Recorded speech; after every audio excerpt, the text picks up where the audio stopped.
Ayan, good morning mga kalula. Ayan yung aking mga customer na laging nagdadala sa akin ng labahin. Ayan, may nakuha akong salamin.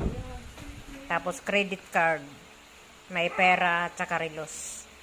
Ngayon, pag pinick up nila itong kanilang pinalabhan, atin isasauli yung mga nakuha natin sa kanilang sa damit nila sa bulsa. Ayan. Yung relos at saka salamin sa bag kasi.